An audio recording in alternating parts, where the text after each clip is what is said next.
Ich bin's wieder, euer Darkstar von darkerthandarkfansin.com und ich habe heute das besondere Vergnügen, auf der Eisheiligen Nacht 2016 in Würzburg Chris Harms von Lord of Lost im Interview zu haben. Ja, hallo. Hallo Chris. Ihr seid ja auf Tour mit Subway to Sally und Elove Tier und Freudenhaus. Wie läuft's bisher? Irgendwelche Highlights oder? Ja, also bis jetzt ist die Tour super. Prost. Ja. In die Augen schauen, ja. 7 Jahre. Ja. Bis jetzt ist die Tour soweit super und wir sind total begeistert von der Subway Crew und generell von den Konzerten und so weiter. Ja, und es ist bis jetzt total klasse, mit den ganzen Jungs auf Tour zu sein. Ihr habt ja ein neues Video, habe ich gesehen, zu In Silence, ein Song von dem Album Empyrean. Empyrean. Was? Empyrean. Was heißt das eigentlich? Das ist der griechische Himmel, also der höchste aller Himmel, den es gibt. So ist eigentlich nur noch der Äther. Ja. Gut, dass du es sagst. Also In Silence, und da sieht man ja den Rest der Band nicht, ne? Habt ihr das, also war das bewusst gemacht oder also wollt ihr den Rest der Band nicht zeigen oder bist du irgendwie wichtiger als Sänger oder warum habt ihr das gemacht? Also wir haben es bewusst gemacht, weil wir die anderen nicht zeigen wollten, weil ich sie hasse. Nein, natürlich nicht. Natürlich, weil ich bin natürlich der Frontmann und das hat natürlich eine gewisse Anziehungskraft und so und das ist natürlich dann auch total wichtig, dass man mich sieht einfach oder dass die Fans mich sehen. Das ist auch echt ein schönes Video, ich finde es echt schön, das ist mein Lieblingsvideo bis jetzt. Natürlich. Und es sind ja auch einfach Kostengründe. Ne? Wie meinst du das? Kostengründe? Was kostet daran, die anderen jetzt mitmachen? Also, das wären halt so, keine Ahnung, 3.000 Euro mehr am Tag und haben wir es wieder mit dem Matteo von Hell Boulevard einfach gedreht. Ne? Und ja, funktioniert super. Wie ist dir der Song so eingefallen? Wie ist das so beim Songwriting für dich? Wie schreibst du so Songs? Wo kommt das her, diese Kreativität? Wie muss man sich das vorstellen?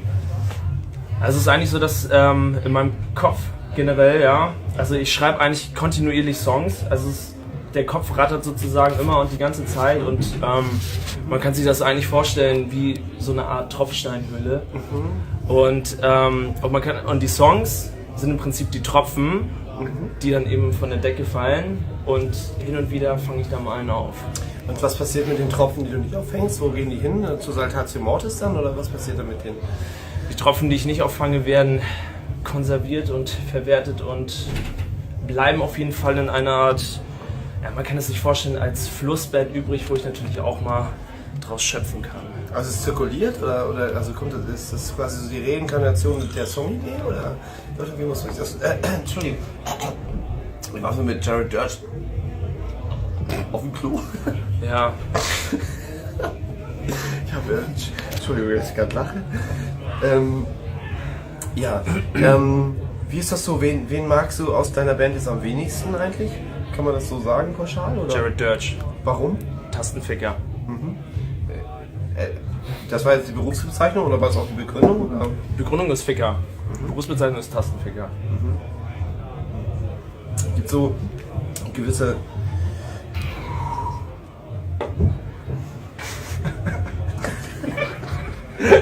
Ich kann nicht gerade erzählen. Gibt's eigentlich, also du bist ja ein spezieller Typ irgendwie, so. Ja. Und also auch beliebt bei den Frauen und so. Gibt es so Eigenheiten an dir, wo man so sagen könnte, irgendwie, das ist so typisch für dich oder das geht den anderen auch mal irgendwie auf die Nerven oder so? Entschuldigung. Kannst du die Frage nochmal wiederholen? Gibt es so Eigenheiten an dir, wo du sagst, das ist so typisch Chris irgendwie und wo du auch den anderen mal so auf die Nerven gehst, wenn ihr so in diesem Night-Bus unterwegs seid?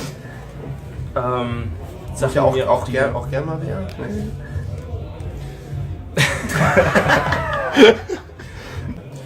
Eigenheit an mir, nein, ich bin natürlich. Was? Hast du was Falsches gesagt? Nee, alles richtig gemacht. Das ist das Problem. Ach so.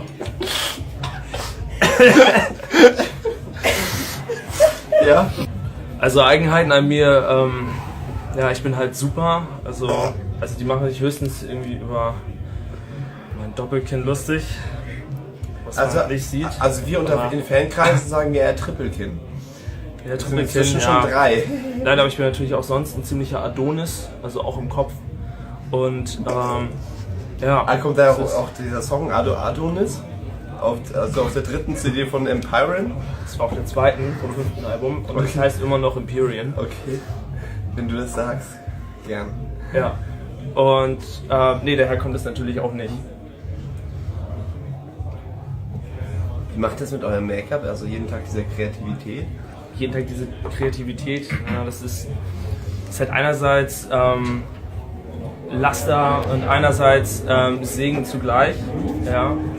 Und ich weiß nicht, ob du es wusstest, aber ich bin auch Synästhetiker. Das ja, heißt also, Gesundheit. Ja, Dankeschön. Das bedeutet, ich sehe halt, wenn ich Töne höre, ja, dann sehe ich Farben. Das heißt, Wenn ich auf Klo gehe, rieche ich immer was. Das riecht immer blöd. Bin ich auch Synästhetiker? Nein. Das wäre nicht die korrekte Definition davon. Und nein, also es ist halt so, wenn ich halt so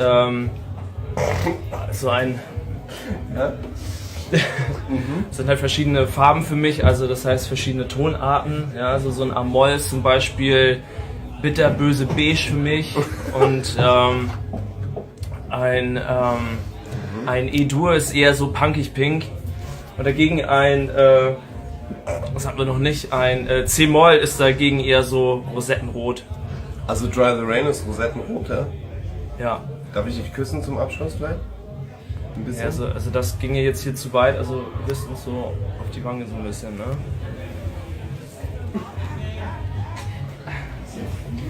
Vielen Dank. Ich bin die Darky Dark von, ich hab's vergessen, .fansin.com. Birgit, ja. Ja, danke. Das war das Interview mit Krass Hirms. Vielen Dank und liebe Facebook-Gemeinde auch in Russland, wir finden euch ganz toll und Super, ja.